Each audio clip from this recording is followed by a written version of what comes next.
ব্যাপার, পিক তুলো? হ্যাঁ তুলছি।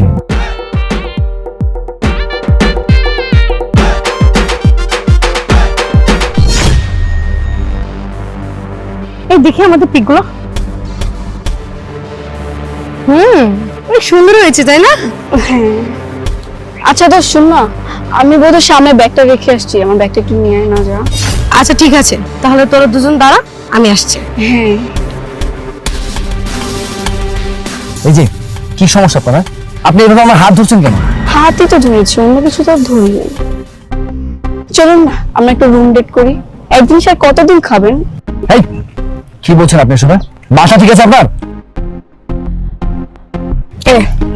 তোর ব্যাগটা। Thank you boss. আচ্ছা শুন না, আজকে বাসায় বাবা মা কেউ নেই, চল না আজকে তোর বাসায় আমি থেকে যাই। আমার বাসায় থাকবি? হ্যাঁ। আচ্ছা ঠিক আছে, তাহলে আজকে আমার বাসায় থেকে যাও। ঠিক আছে, তাহলে এক কাজ করো, তোমরা সামনে গিয়ে রিক্সা নাও, আমি বাইকটা নিয়ে আসছি। ঠিক আছে। চল।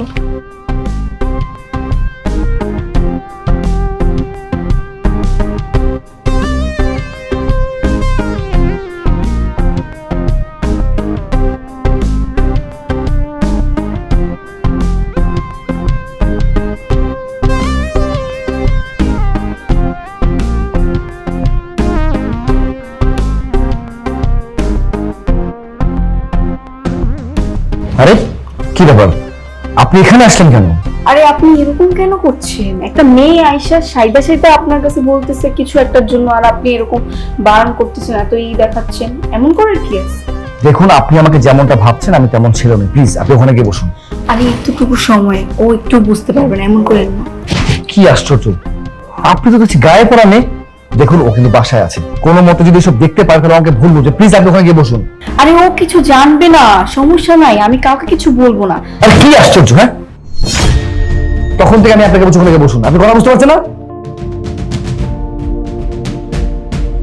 কি হয়েছে? তোমার ফ্রেন্ডের সমস্যা কি? সেই সকাল থেকে সে আমার পিছনে পড়ে আছে। যখন আমার সেলফি তুলছিলাম তখন সে আমার হাতে ধরে আমাকে ব্যাড টাচ করছিল, আমাকে ব্যাড ভাবে ইন্টেনশন করছিল। এসবের মানে কি? আর কেমন বান্ধবী তুমি ঘরে নিয়ে এসেছো যে কিনা আমার সাথে এই ধরনের কাজ করছে? শিফা আমাকে অনেকবার বলেছিল তুমি হয়তো তার 5টা ছেলের মতো আমাকেও চিট করবে, অন্য মেয়েদের দেখলে মেয়েদের প্রতি আসক্ত হয়ে যাবে। কিন্তু আমি শিফাকে অনেকবার বলেছি যত যাই হোক জন আমার সাথে কখনো চিট করবে না। আর দেখো আজকে ঘটনাটা প্রমাণ হয়ে গেল, তুমি কখনো আমার সাথে চিট করবে না। তুমি আর 5টা ছেলের মতো না, তুমি আমাকে অনেক ভালোবাসো, অনেক বিশ্বাস করো। জন, তোমাকে আমার লাইফ পার্টনার হিসেবে পেয়ে খুব লাকি ফিল হচ্ছে।